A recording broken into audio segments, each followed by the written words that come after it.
Hello students, कैसे हैं आप सब। उम्मीद करता हूं आप सब अच्छे होंगे। आईसीटी वर्चुअल क्लासरूम में आप सबका स्वागत है। मैं विकास। बच्चों, क्लास 11th का मैथ्स हम कर रहे हैं। चैप्टर आपका है बाइनोमियल थ्योरम। तो इसी थ्योरम को हम कंटिन्यू करने वाले हैं। तो बच्चे यहाँ पे देखिए कि जो पहले हम कवर कर चुके हैं, एक बार उसको रिवाइज करेंगे, उसके बाद आगे प्रोसीड करेंगे। तो यहाँ पे बच्चों मैं यहाँ से स्टार्ट कर रहा हूँ। बेसिक चीजें हम कवर कर चुके थे। ये क्या चीज है, देखिए घातांक पावर। ठीक है, यहाँ पे बेसिकली हम क्या कर रहे हैं एक बार मैं आपको बता देता हूं। तो देखिए आपके पास कोई चीज है, a प्लस बी का होल स्क्वायर करते थे आप। तो इसका एक सूत्र था, है कि नहीं। क्या था, A square plus B square plus 2ab, यही था। लेकिन बच्चों अगर मैं आपको बोलूं a प्लस बी की पावर 4 का आपको ओपन करके लिखना है, कैसे लिखेंगे, थोड़ी दिक्कत की बात है ना। और अगर मैं बोलूं a प्लस बी की पावर 17 को आपको ओपन करके लिखना है, तो ये तो और भी मुश्किल है। तो जो बाइनोमियल थ्योरम है वो आपको यही चीज सिखाती है कि कैसे हम इसको सॉल्व कर सकते हैं। देखिए अगर a प्लस बी की पावर 4 है, इसको भी आप करेंगे तो a प्लस बी का square into a plus B का होल स्क्वायर, फिर इसको ओपन करेंगे, फिर मल्टीप्लाई करेंगे ब्रैकेट्स को ओपन करके। इस तरह से आप इसको कर सकते हैं। लेकिन बच्चों यहाँ पे दिक्कत क्या आएगी, बहुत लेंदी हो जाएगा, हाँ, और एरर के चांसेस भी जाता है। इसीलिए हम थ्योरम की हेल्प से करेंगे तो इजीली कर पाएंगे। ये है बच्चों इसका कॉन्सेप्ट। अब देखिए बच्चों, यहाँ पे काफी सारी चीजें हम कर चुके थे। उम्मीद करता हूँ आपने सब ने नोट्स बना रखे होंगे। तो बच्चों यहाँ पे पैटर्न आपको ऑब्जर्व करना पड़ेगा। पैटर्न मतलब क्या है, देखिए हम अब इसको ऐसे नहीं लिखेंगे बच्चों, हम लिखेंगे A square plus 2ab plus B square. ठीक है, कुछ चीजों का ध्यान देंगे हम। कुछ चीजों का ध्यान कैसे देंगे, देखिए यहाँ पे इनको क्या बोलते हैं, ये होती हैं टर्म्स, यानी पद। ठीक है, तो जितनी घात होती है ना, जो ये घातांक होता है, इसमें अगर एक जोड़ दें, हम एक ऐड कर दें, तो नंबर ऑफ टर्म्स आ जाती हैं, पदों की संख्या आ जाती है इसकी। ठीक है, जो ओपन करके आएगा। दूसरी बात क्या हमें ध्यान देनी है, दूसरी बात ये है कि बच्चों यहां से a की पावर तो डिक्रीज होती है, a की घात घटती जाती है और b की घात बढ़ती जाती है। फॉर एग्जाम्पल यहाँ पे a की घात तो 2 है, b की घात 0 रही होगी, क्योंकि किसी की घात 0 होती है तो उसकी वैल्यू 1 आ जाती है। इसीलिए यहाँ पे भाई b की घात 0 थी, यहाँ पे a की घात 1 हो गई और b की घात भी 1 हो गई। तो a की घात घट गई, b की घात 0 से बढ़ के 1 हो गई। समझ गए। अब आगे यहाँ पे a की घात 0 हो गई होगी और b की 2 हो गई। समझे।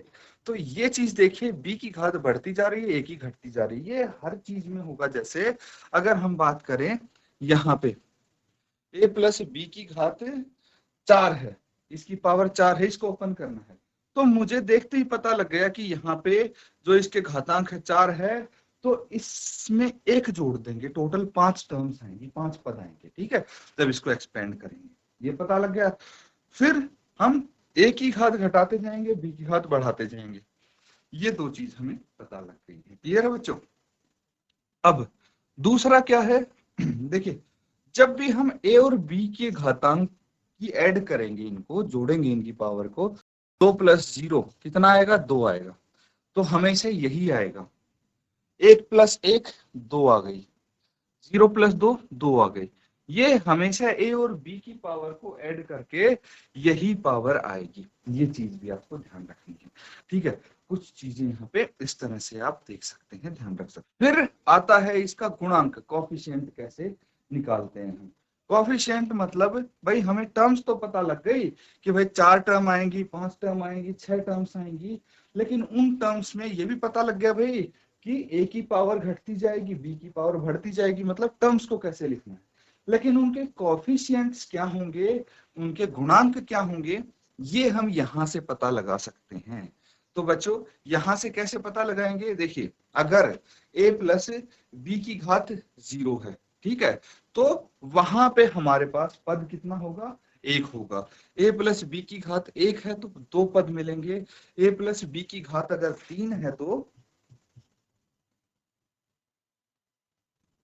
ए प्लस बी की घात तीन है तो हमें चार पद मिलेंगे। ए प्लस बी की घात दो है तो तीन पद मिलेंगे। इस तरह से आप यहाँ पे देख सकते हैं बच्चों।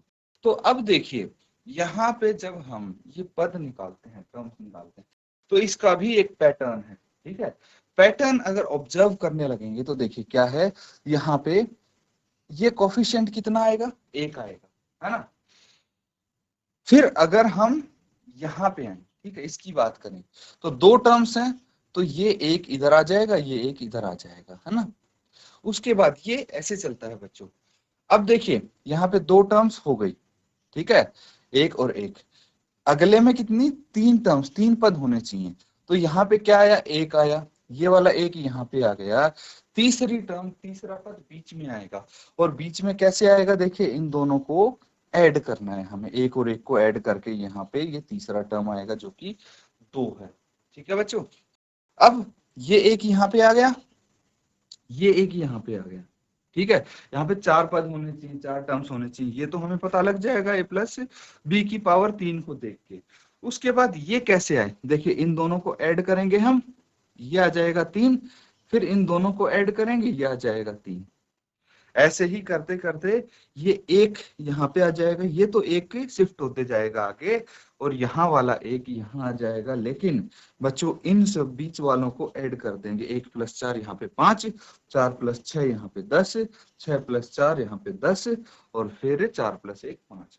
तो इस तरह से हम आगे आगे लिखते जाएंगे। ठीक है बच्चों, तो ये क्या बनता है, ये हमारे पास एक पास्कल्स ट्रायंगल आ जाता है। ठीक है, ब्लेस पास्कल नाम पर, ब्लेस पास्कल के नाम पर इसका नाम रखा गया था, और इसको बोलते हैं पास्कल का त्रिभुज। ठीक है बच्चों, ये चीज ध्यान रखनी है। अब देखिए हमेशा हमें अगर कॉफिशिएंट का पता लगाना है तो ए प्लस बी की पावर तीन या उसकी पावर चार तक तो हम इजीली पता लगा सकते हैं ये पास्कल के ट्रायंगल की मदद से। लेकिन जहां पे हमारे पास घातांक बड़े होते जाएंगे तो पद भी बढ़ते जाएंगे। भाई जहाँ पे 16 पद हैं, 17 पद हैं, तो कितना बड़ा ट्रायंगल बनाना पड़ेगा, तो वो ऐसे संभव नहीं है। तो उसके लिए हमारे पास क्या है भाई, ये है एनसीआर। ठीक है, एनसीआर की हेल्प से हम इसको यहाँ पे टर्म्स बना सकते हैं। कैसे, देखिए सबसे पहले देखिए हमारे पास कितना क्या है, इसका घातांक क्या है, जीरो है ना। घातांक जीरो है तो n यहाँ पे जीरो रखेंगे और c भी जीरो हो जाएगा, r भी। ठीक है बच्चों, उसके बाद अगर हमारे पास घातांक एक है, मतलब पद दो है, तो ठीक है, पहले पद पे तो लिखेंगे 1c0 और दूसरे पद पे लिखेंगे 1c1। ये देखिए ये हमारी इस पावर को रिप्रेजेंट करता है। ठीक है, एन, एन क्या हो गया भाई, जो इसकी पावर हो गई जिसको हमें ओपन करना है, एक्सपेंड करना है। और यहाँ पे जो आर है वो क्या हो गया, वो इनके पदों को रिप्रेजेंट करता है। ये जैसे पहला पद है तो जीरो, दूसरे पद पे वन आ जाएगा। यहाँ पे देखिए पावर तो दो रहेगी, ये एन दो रहेगा, लेकिन आर यहाँ पे जीरो है, यहाँ पे वन, यहाँ पे टू हो जाएगा।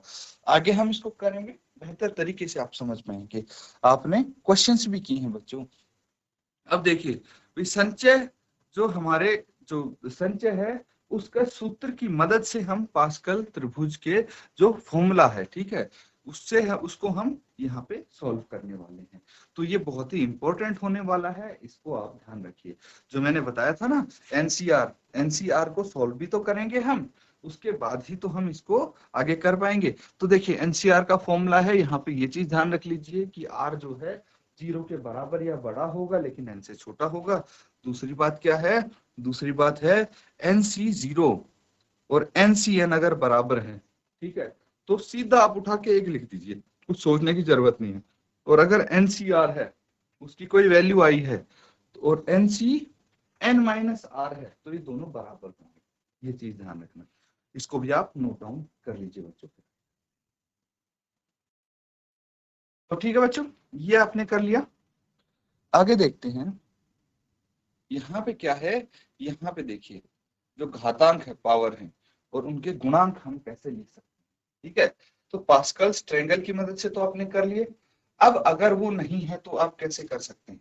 ठीक है, पास्कल का त्रिभुज आप नहीं बनाना चाहते तो देखिए जो एनसीआर है, ठीक है, एनसीआर है, कॉम्बिनेशन है या संचय बोल सकते हैं, उसके सूत्र की मदद से हम करेंगे।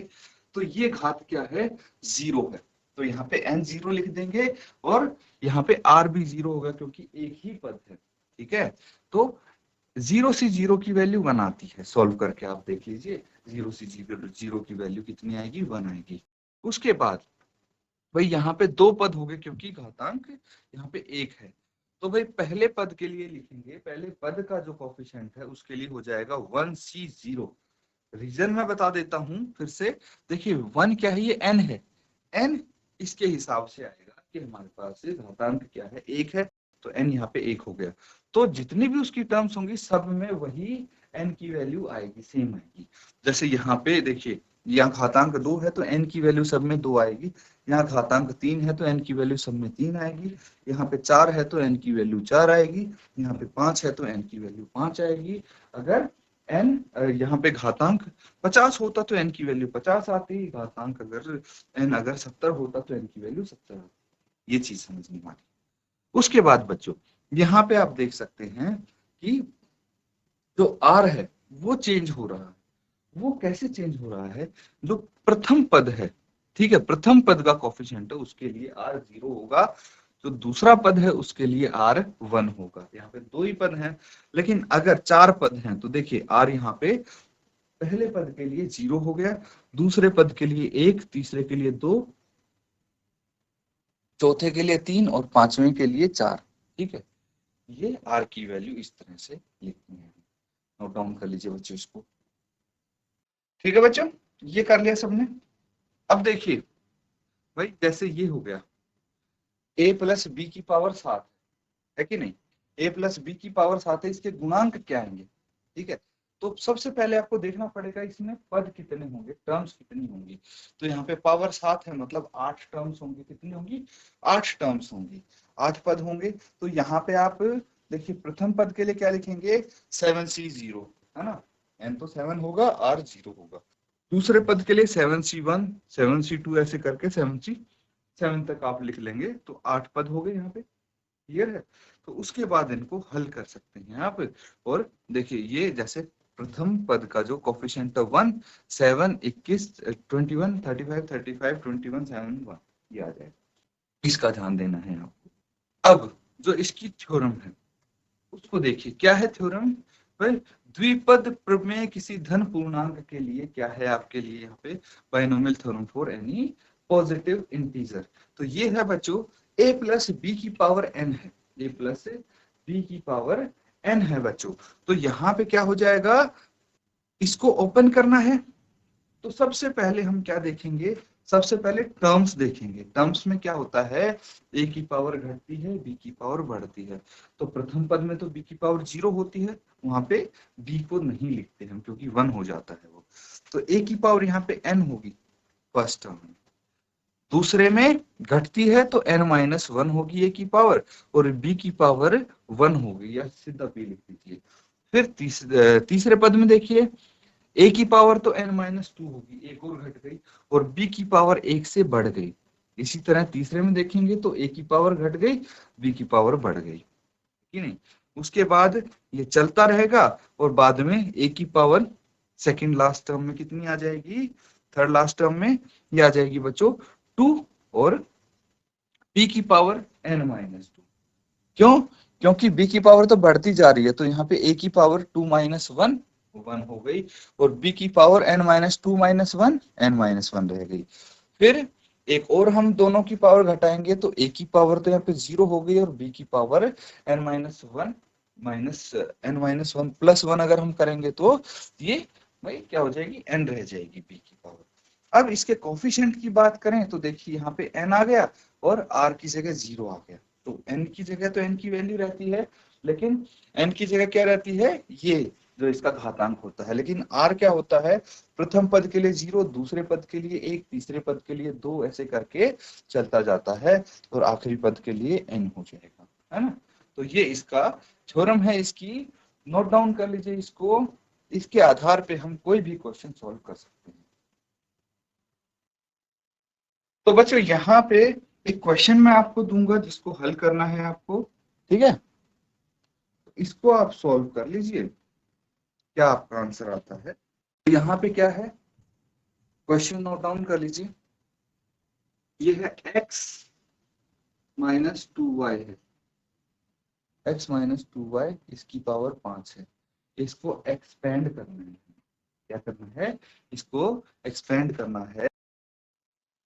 तो यहाँ पे एक्सपेंड करने के लिए कुछ चीजों का ध्यान रखना पड़ेगा। क्या कि भाई देखिए, सबसे पहले कोफिशिएंट हम लिखेंगे हर उसमें, है ना।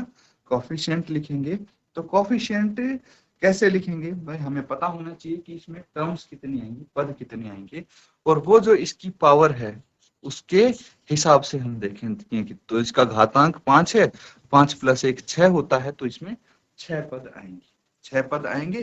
तो उनके कोफिशिएंट्स क्या होंगे वो चेक कर लेते हैं। तो भाई हमारा एनसीआर के हिसाब से कोफिशिएंट डिसाइड होगा, ठीक है। या तो पास्कल के त्रिभुज पूरा बनाइए या इसकी मदद से देख लीजिए। तो एन क्या हो जाएगा, यहाँ पे 5 हो जाएगा, और आर क्या हो जाएगा, आर हो जाएगा 0 1 2 3 4 5। 6 टर्म्स के लिए हम कोफिशिएंट लिख सकते हैं, लेकिन इंपॉर्टेंट है कि हमें भाई एन जो हमारे टर्म्स हैं वो क्या लिखनी है। तो देखिए, ए की वैल्यू हमेशा घटती जाती है और बी की बढ़ती जाती है, ये तो पता है, लेकिन शुरू कहाँ से करना है।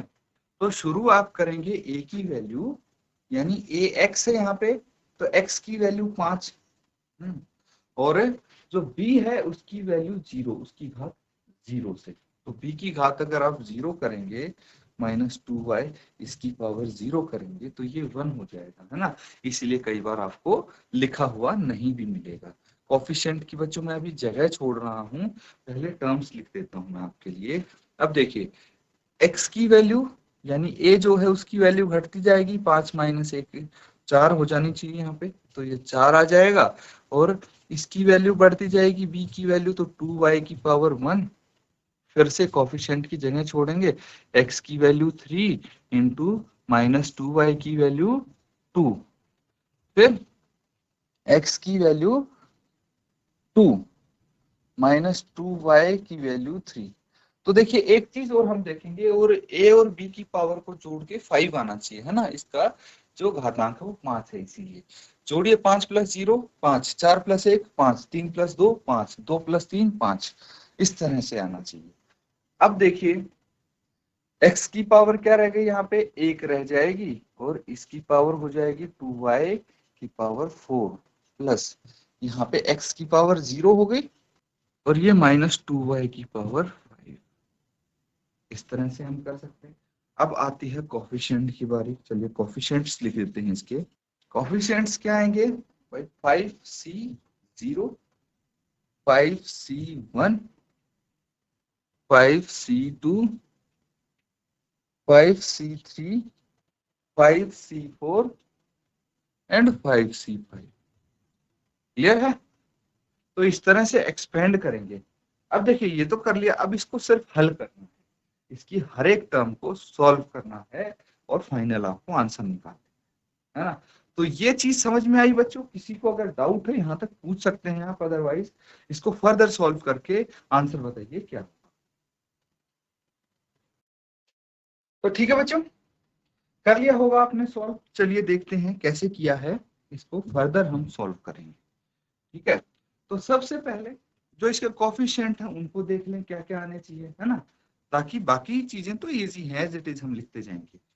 कोफिशिएंट देखिए, मैंने क्या बताया था, सूत्र अगर आपको याद होंगे तो इजी रहेगा। एनसीआर का फॉर्मूला है, मैंने बताया था कि जो एनसीएन है, ठीक है, एनसीएन या फिर एनसी0, एनसी0 किसके बराबर होगा, 1 के बराबर, ठीक है। एक तो ये बताया था, और एक बताया था nCr is equal to nCn minus r. Note down तो किए होंगे ना बच्चों आपने ये सूत्र। तो ये दोनों क्या होते हैं, इक्वल होते हैं। चलिए देख लेते हैं एक बार, जहां मैंने सूत्र बताए थे आपको, ये देखिए, NC0 और NCN दोनों 1 के बराबर होते हैं, और NCR is equal to NCN minus r, ठीक है। और यहाँ पे एनसीआर इस तरह से सॉल्व करते हैं। ये तो प्रीवियस चैप्टर में भी हमने पढ़ा था, n factorial into upon r factorial into n minus r factorial. ठीक है, तो यहाँ पे देखिए क्या क्या वैल्यूज आएंगी हमारी। सबसे पहले तो है 5c0 is equal to 5c5 is equal to 1। तो बच्चों ये दोनों तो 1 आ जाएंगे। कौन से? एक तो ये 1 आएगा और एक ये 1 आ जाएगा, है ना। ये दोनों, इन दोनों की वैल्यू तो 1 आ गई। अब बाकी चीज देखिए, 5c1 है ना, 5c1 है, ये किसके इक्वल होना चाहिए? 5c4 के, 5c4 के। और इसको सॉल्व करके देखते हैं क्या वैल्यू आएगी। कैसे इक्वल होना चाहिए बच्चों? बिकॉज ये बताया है ना मैंने, nCr is equal to nC n minus r. देखिए 5c1 है और 5c5 माइनस 4 कितना हो गया? 1 हो जाएगा, है ना, यहाँ भी आर। तो इस चीज का ध्यान रखिए। अब इसको हल कीजिए, क्या आएगा? देखिए 5c1 है, इसको हम सॉल्व करेंगे तो पहले n फैक्टोरियल यानी 5 factorial into r factorial into n minus r का फैक्टोरियल, यही होगा। 5 फैक्टोरियल हो गया, 5 इंटू 4 का फैक्टोरियल आप लिख देंगे अपॉन 1 इंटू 4 का फैक्टोरियल, ये कैंसिल आउट हो जाएगा, 5 आ। तो ये दोनों किसके बराबर आएंगे? ये 5 के बराबर आएंगे बच्चों। कोई दिक्कत समस्या कोई नहीं है ना। अब देखिए, अगर मैं बात करूं इससे अगले वाले कोफिशिएंट की, तो 5c2 आ जाएगा यहाँ पे। 5c2 is equal to 5c3। क्यों? देख लीजिए, चेक कर लीजिए। 5c2 है और 5c5 माइनस 3 कितना आ गया? 5c2 आ जाएगा। ये दोनों इक्वल होंगे, तो इसको अगर सॉल्व करेंगे हम, क्या आएगा? चलिए सॉल्व करके देख लेते हैं। 5c3 है तो 5 factorial upon 3 factorial into 5 minus 3 का फैक्टोरियल लिख देंगे। 5 इंटू 4 इंटू 3 फैक्टोरियल हो गया, और ये 3 फैक्टोरियल एज इट इज, ये 2 फैक्टोरियल यहाँ पे आ गया। 3 फैक्टोरियल से 3 फैक्टोरियल कट गया, और 2 फैक्टोरियल क्या हो जाएगा? 2 इंटू 1, तो 2 से ये कट गया, 2 दूनी 4, ये कितना आ गया? 10 आ गया। तो ये आ जाएगा 10, है ना, ये 10 आ जाएंगे। अब लिख लीजिए जो कोफिशिएंट है ना, उनके जगह पे आप वैल्यूज लिख लीजिए। यहाँ पे तो एक एक आ गई, इनकी आ गई 5 5 और इनकी 10 10। ठीक है, तो ये आप नोट डाउन कर लेंगे। चलिए आगे करें इसको, आगे हल करके देखते हैं क्या आएगा। तो ये वैल्यू आ गई 1 इसकी। ठीक है, 5 x की पावर 5 एज इट इज यहाँ पे लिख देंगे, और ये क्या आ जाएगा भाई? -2y की पावर 0 है तो इसकी जगह 1 लिख सकते हैं, क्योंकि किसी की घात अगर 0 होती है तो उसकी वैल्यू 1 आती है। उसके बाद प्लस 5c1, इसकी वैल्यू 5 आ जाएगी, x की पावर 4 है, और इसको हल कर लेंगे हम। इसको हल कर लेंगे का मतलब है कि भाई -2y की पावर 1 है तो ये सेम रहेगा, एज इट इज रहेगा -2y। ठीक है, प्लस 5c2 की जगह 10 आया था हमारे पास, x की पावर 3 और -2y की पावर 2 है इस बार, तो इसका स्क्वायर है तो क्या हो जाएगा? इसको सॉल्व करेंगे भाई, माइनस का तो प्लस में हो जाएगा, है ना। -2y का स्क्वायर समझते हैं ना बच्चों, -2y इंटू -2y, ये होता है इसका मतलब। तो माइनस माइनस प्लस हो जाएगा, 2 का स्क्वायर 4 और ये y स्क्वायर। इस तरह से करते हैं। देखिए ये छोटा सा कॉन्सेप्ट है, छोटी क्लास का है, तो मैंने आपको बता दिया है हालांकि, ताकि कंफ्यूजन ना हो किसी बच्चे को। अब आगे देखिए, 5c3 क्या आएगा? ये भी 10 आएगा, x की पावर 2, इसकी पावर कितना है? -2y की पावर 3 है, तो क्यूब करना है इस बार। तो -2 का क्यूब कितना होगा? -8, और ये y क्यूब आ जाएगा। ठीक है, आगे करते हैं। 5c4 भी 10 आ जाएगा, x की पावर इस बार क्या है? 1 है, x 1 रहने देंगे, कोई दिक्कत नहीं।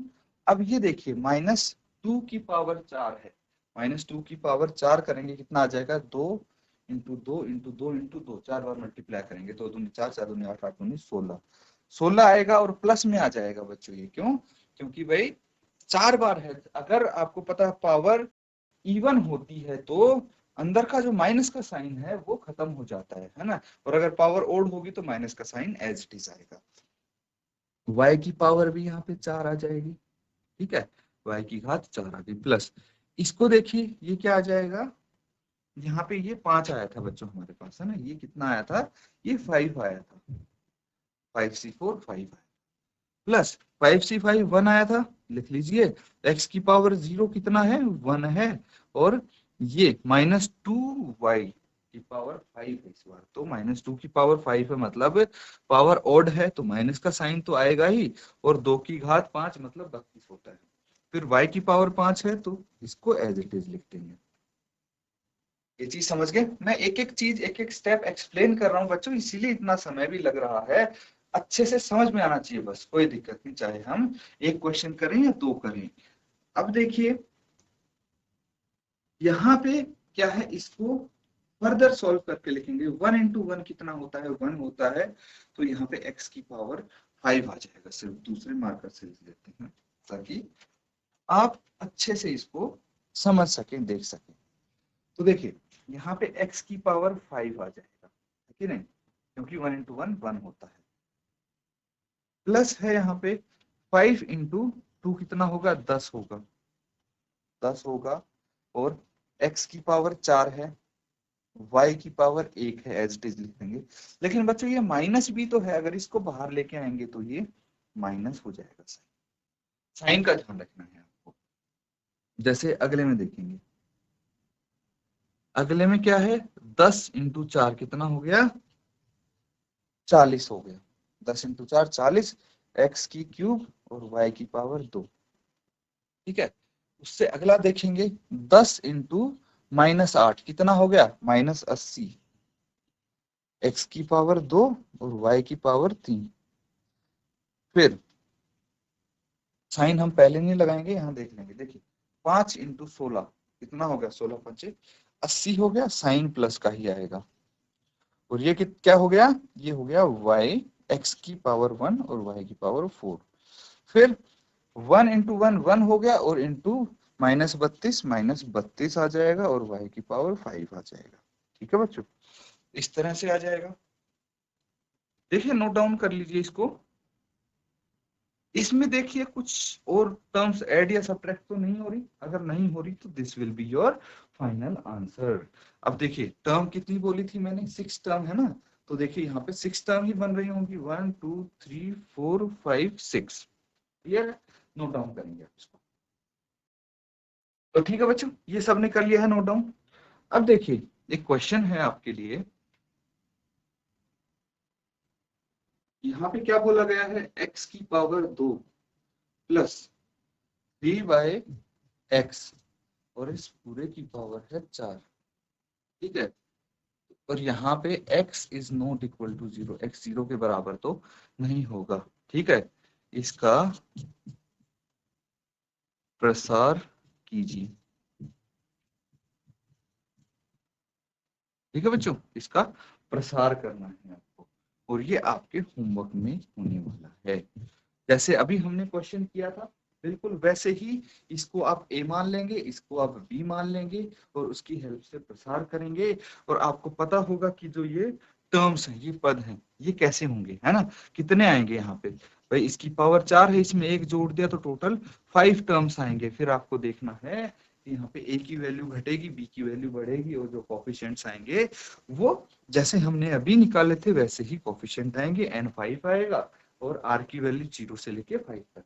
तो ये होमवर्क में आपको करना है बच्चों, ठीक है। तो ये जो आपका होमवर्क होने वाला है, अच्छे से इसको करिए, और उससे पहले अगर जो क्वेश्चन हमने यहाँ पे किया है, जो टॉपिक्स किए उनको रिवाइज करेंगे तो बेहतर तरीके से अपना होमवर्क आप कर पाएंगे।